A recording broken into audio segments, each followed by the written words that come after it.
આવતીકાલે રથયાત્રાનો પાવન દિવસ અને હવે તેને લઈ અને આખરી ઘડીઓની અંતિમ તૈયારીઓ અત્યારે હાલ જોવા મળી રહી છે। ત્યારે વડાપ્રધાન નરેન્દ્ર મોદીએ ભગવાન જગન્નાથજીને પ્રસાદ મોકલ્યો છે। અમદાવાદમાં રથયાત્રા પહેલા કોંગ્રેસ ડેલિગેશન પણ જગન્નાથ મંદિર પહોંચ્યું છે। પ્રદેશ પ્રમુખ અમિત ચાવડા, શક્તિસિંહ ગોહિલ સહિતના નેતાઓ મંદિર પહોંચ્યા હતા અને ભગવાનના આશીર્વાદ મેળવ્યા હતા।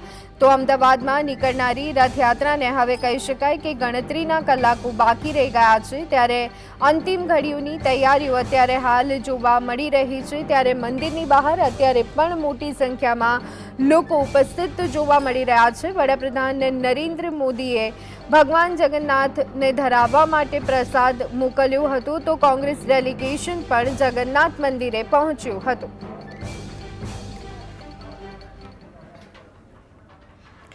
તો આ અંગે વધુ વિગત મેળવી લઈએ। સંવાદદાતા ધવલ અમારી સાથે જોડાઈ ગયા છે। ધવલ, આવતીકાલે જગન્નાથ ભગવાનની રથયાત્રા અને તે પહેલા એટલે કે આજના દિવસે કોંગ્રેસ ડેલિગેશન ત્યાં પહોંચ્યું, વડાપ્રધાને પણ પ્રસાદ મોકલાવ્યો અને સામાન્ય લોકો પણ અત્યારે હાલ દર્શન માટે મંદિર પહોંચી રહ્યા છે। શું વિગતો?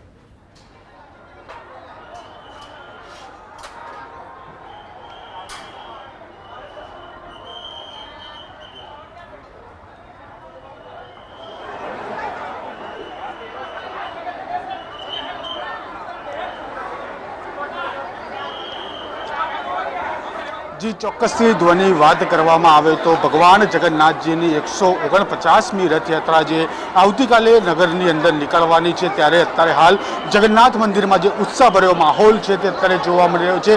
ભગવાન જગન્નાથજીના જે 3 રથો છે, ભાઈ બલભદ્રનો રથ, બહેન સુભદ્રાનો રથ અને ભગવાન જગન્નાથજીનો જે રથ છે તે રથને લઈને અત્યારે હાલ જે કોંગ્રેસનું ડેલિગેશન છે તેના દ્વારા પૂજા અર્ચના પણ કરવામાં આવી અને અત્યારે હાલ વડાપ્રધાન નરેન્દ્ર મોદી છે તેના દ્વારા ભગવાન જગન્નાથજીનો જે પ્રસાદ છે તે પ્રસાદ પણ મોકલવામાં આવ્યો છે। જે પ્રમાણે આપ એક્સક્લુસિવ જોઈ રહ્યા છો તે પ્રમાણે પ્રસાદના જે કહી શકાય કે ફળ છે, ફ્રૂટ છે, સાથે જ જાંબુ છે, મગ છે, કાકડી છે, દાડમ છે, કેરી છે, એનો જે પ્રસાદ છે, ચોકલેટ છે અને ડ્રાયફ્રૂટ છે તેનો પ્રસાદ છે તે અત્યારે હાલ ભગવાન જગન્નાથજીને મોકલવામાં આવ્યો છે। દર વર્ષે જે પ્રધાનમંત્રી બન્યા બાદ પણ નરેન્દ્ર મોદી છે તે પ્રસાદ છે તે જગન્નાથજીનો મોકલતા હોય તેવા દ્રશ્યો અત્યારે હાલ જોવા મળી રહ્યા છે કે 4 વાગે જે જગન્નાથજી મંદિર છે ત્યાં આગળ આ પ્રકારનો જે પ્રસાદ છે તે પહોંચ્યો છે અને જે ભગવાનને ધરાવવામાં આવશે, એટલે કે કહી શકાય કે જે પ્રમાણે દાડમ છે અત્યારે હાલ જોઈ શકો છો, કાકડી છે જે ભગવાનને અતિ પ્રિય હોય તેવા, જાંબુ છે, જે પ્રમાણે કેરીનો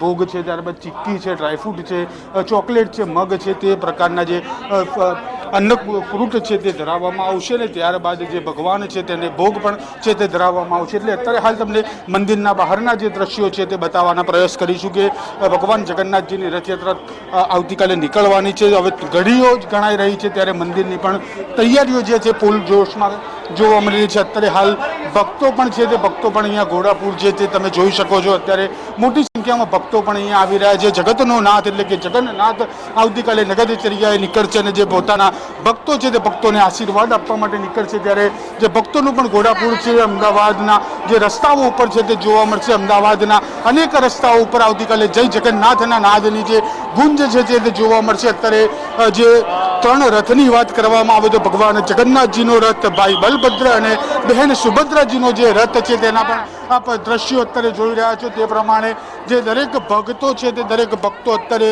આ જે રથ છે તે રથના દર્શન પણ કરતા જોવા મળી રહ્યા છે અને રથનું પૂજન પણ છે તે કોંગ્રેસ પક્ષ દ્વારા છે તે કરવામાં આવ્યું હતું। એટલે કે કોંગ્રેસ પક્ષના જે પ્રદેશ પ્રમુખ છે અમિત ચાવડા સહિતના જે શહેરના હોદ્દેદારો છે તેમના દ્વારા અત્યારે હાલ થોડીક ક્ષણો પહેલાં રથનું પૂજન છે તે કરવામાં આવ્યું। એટલે કે સાંજે 7 વાગે જે આરતી છે તે ગુજરાતના મુખ્યમંત્રી છે ભૂપેન્દ્ર પટેલ તેના દ્વારા આરતી કરવામાં આવશે। વહેલી સવારે મંગળા આરતી છે તે કેન્દ્રીય ગૃહ અને સહકારિતા મંત્રી અમિત શાહ દ્વારા તે કરવામાં આવશે।